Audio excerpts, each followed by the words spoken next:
निश्चित रूप से तंत्र मंत्र का या जादू टोने का मामला भी हो सकता है, परंतु स्पष्ट रूप से अंधविश्वास का तो मामला है। जैसे बच्चे के दादा दादी बता रहे थे, उससे स्पष्ट लग रहा है कि माँ ने नौकरी छोड़ रखी है, पिता कुछ काम करता नहीं है।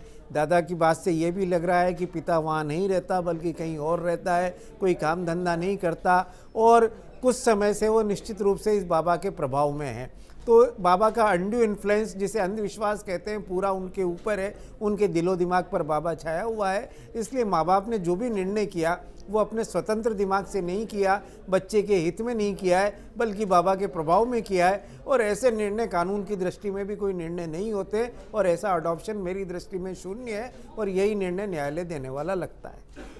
एक कॉलर हमारे साथ जुड़े हुए हैं, सुशील जी श्री गंगानगर से। जी कहिए।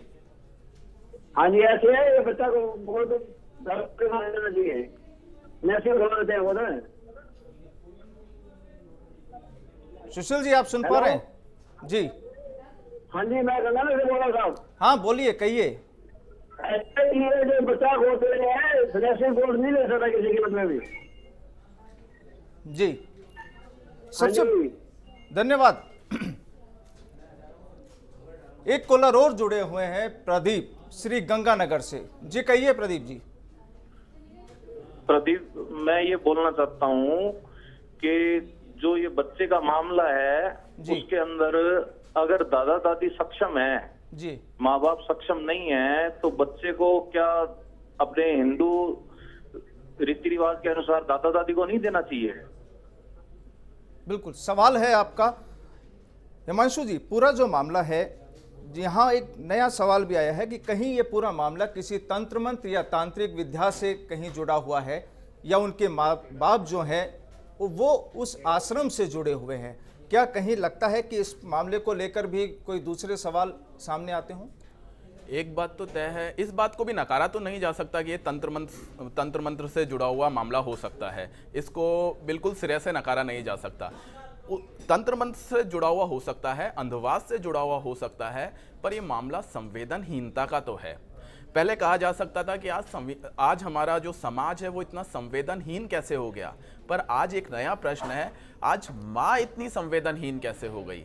जो संवेदनहीनता आज हमें माँ में देखने को मिली, जिसने अपने 5 माह के बच्चे को किसी को दान कर दिया, इस तरीके के उदाहरण हमारे समाज में देखने को नहीं मिलते और आशा करेंगे कि इस तरह के उदाहरण हमें हमारे समाज में देखने को भी नहीं मिले। हो सकता है किसी तरह का लालच हो, पर हमारे यहाँ उदाहरण मिलते हैं कि झांसी की रानी अपने बच्चे को लेकर अंग्रेजों से लड़ी थी और अपने बच्चे को अपने साथ रखकर, घोड़े पे रखकर वो लड़ी थी।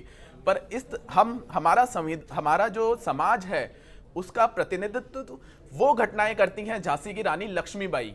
जो बिल्कुल हिमांशु जी, माँ का बहुत बड़ा हाथ होता है बच्चे के लालन पालन में। अभी एक दर्शक हमारे साथ जुड़े हैं टोंक से, रामलाल जी।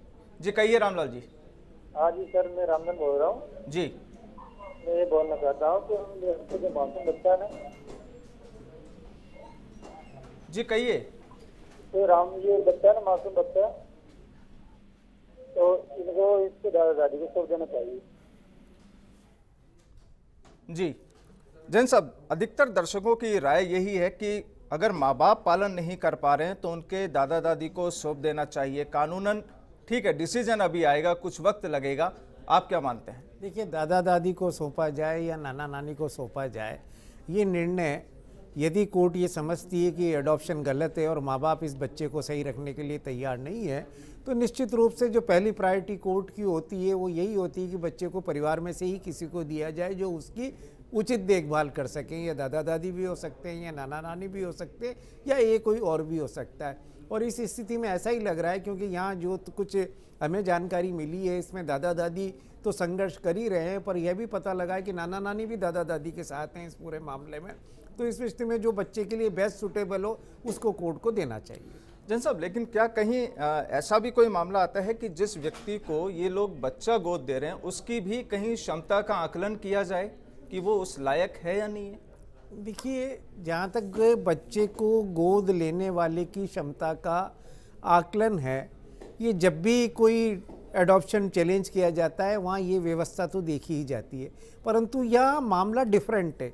यहाँ एक 5.5 महीने के बच्चे को अंधविश्वास के चलते गोद दिया गया है। ये कोई ऐसा नहीं है जहाँ नॉर्मल एडॉप्शन वाली बात नहीं है कि भाई बच्चे हैं, गोद देना है, लेने वाला सक्षम है। लेने वाला एक सन्यासी है जो सन्यास संसार को छोड़ चुका है, और देने वाले वो लोग हैं जो उसके प्रभाव में हैं, उसके अंधभक्त हैं, और उनके यहाँ वर्षों से जाकर उनके शिष्य बने हुए हैं, उनकी हर बात पर को मान रहे हैं। सवाल यही और है कि बच्चा जिसको माँ की जरूरत है वो एक जगह ऐसी जगह दिया जा रहा है, माँ के रहते हुए भी, जहाँ पर वो ब्रह्मचारी सन्यासी है, जहाँ कोई महिला उस बच्चे की देखभाल करने वाली नहीं है। तो ये सारी स्थितियाँ वो साफ बता रही हैं कि ये एडॉप्शन अपने आप में गलत है और बच्चे के हित में नहीं है। बिल्कुल। सवाल, एक सबसे बड़ा सवाल ये है कि जिस बच्चे को, जिस व्यक्ति को सौंपा जा रहा है वो खुद सन्यासी है, और बच्चे की आगे की लाइफ के बारे में वो क्या कर सकता है, उसे किस तरह से आगे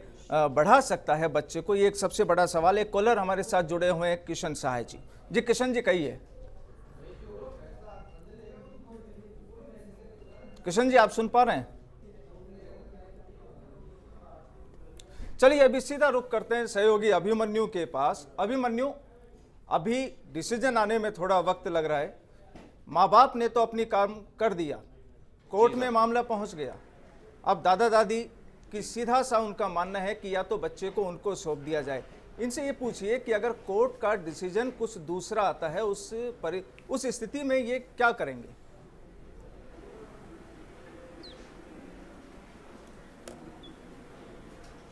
सर, अगर कोर्ट का डिसीजन अगर आपके पक्ष में नहीं रहता तो आप फिर क्या आगे की रणनीति रहेगी आपकी?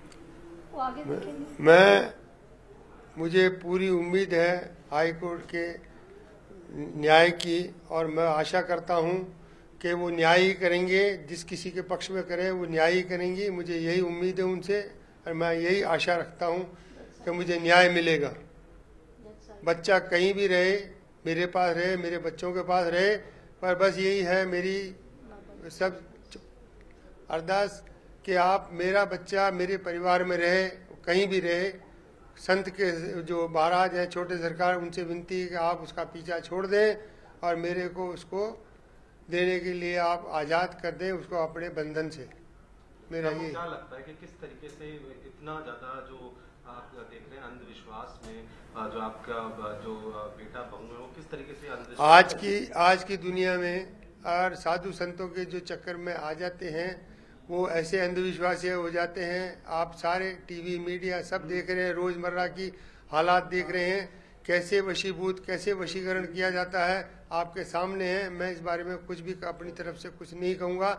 सारी दुनिया देख रही है, सारा हिंदुस्तान देख रहा है, कैसा व्यवहार संत कैसा किसके साथ क्या करते हैं, सब मालूम है सबको। मुझे कोई बताने की आवश्यकता नहीं है। आप क्या लगता है कि जो आपका जो 5 माह का बच्चा है उसको जो संत के पास में भेजा जा रहा है, आप अगर जो कोर्ट का आदेश आता है बच्चा आपको सौंप दिया जाता है तो आपको कितनी खुशी होगी इस बात? इसका तो कोई अर्थ नहीं है। जो मेरे को, अगर मेरा बच्चा, मेरे परिवार पूरा, बेटे बहू और दोनों पोते मेरे को लौटाती, इससे बड़ी खुशी मेरे लिए दुनिया में कुछ भी नहीं है। आप पूरा अपना जो परिवार है, बेटे बहू और दोनों पोतों के साथ में पूरा एक साथ चाहते हैं, आपकी बस यही अपील है? बस मेरी यही अपील है कि मेरा परिवार जैसा पहले था वैसा ही मेरी खुशियाँ वापस लौटा दी जाए मेरे को। तो आपको बाबा के साथ में बच्चों को भेजने में बहुत असुरक्षा लगती है कि बच्चा वहाँ पे सही नहीं रहता है? बिल्कुल नहीं। जो परिवार में बच्चे का पालन पोषण होता है वो कहीं भी नहीं हो सकता है। अभिमन्यु क्या कारण लगता है? अभिमन्यु, इनसे ये भी पूछिए कि आखिर जब इनके बच्चों, इनके बेटे और बहू ने उस मासूम को, उस सन्यासी को सौंप दिया, उनकी सोच क्या रही होगी? क्या कोई ये मानते हैं कि कोई तांत्रिक वाला कोई मामला यहाँ पर है?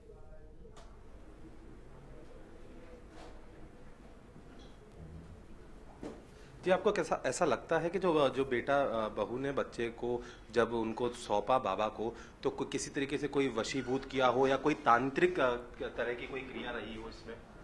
मुझे इस बारे में कुछ भी ज्ञान नहीं है। क्या आपको लगता है कि ऐसा कुछ अंधविश्वास और जिसके कोई किसी तरीके से वशीभूत? अभिमन्यु, मैं आपको यहाँ रोकना चाहूंगा। इस समय हमारे साथ सीधे जुड़े हैं जो बच्चे के माँ बाप हैं, उनके वकील हैं हेमंत नाहटा जी।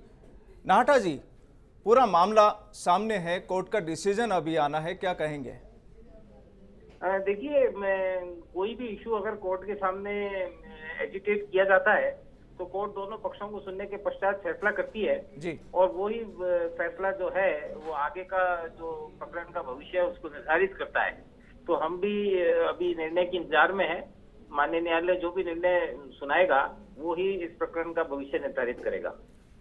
नाटा जी, यहाँ ये जानना चाहूंगा कि आखिर क्या कारण हो सकता है कि कोई माँ बाप अपने मासूम को किसी दूसरे व्यक्ति को सौंप रहा है? देखिए, जो भारत का कानून है वो ही भारत के नागरिकों का जो कंडक्ट है, आचरण है, उसको निर्धारित करता है। भारत का कानून ये कहता है कि 15 वर्ष से 15 वर्ष तक की आयु के बच्चे को एक व्यक्ति द्वारा दूसरे व्यक्ति को गोद दिया जा सकता है। कौन व्यक्ति गोद देगा उसकी क्वालिफिकेशंस कानून में लिखी हुई है। कौन व्यक्ति को गोद दिया जा सकेगा उसकी क्वालिफिकेशन है, और कौन ले सकेगा इसकी भी क्वालिफिकेशंस कानून में अंकित की हुई हैं। जो भी प्रकरण में ये तीनों प्रकार की क्वालिफिकेशन फुलफिल होंगी वो उसमें गोद दिया गया बच्चा विधिवत रूप से गोद दिया गया माना जाएगा। अब भारत की संसद ने जो कानून बनाया है वो ही आपका और हमारा आचरण निर्धारित करता है। इसमें कोई कंफ्यूजन नहीं है। भावनाएं अपनी जगह हैं और कानून की स्थिति अपनी जगह है। जी, धन्यवाद बहुत बहुत नाटा साहब हमारे साथ जुड़ने के लिए। प्रदीप, वापस लौटेंगे आपके साथ हमारी इस खास पेशकश अबोध बच्चा किसको मिलेगा। तो फिलहाल वक्त ब्रेक का, बने रहिए हमारे साथ।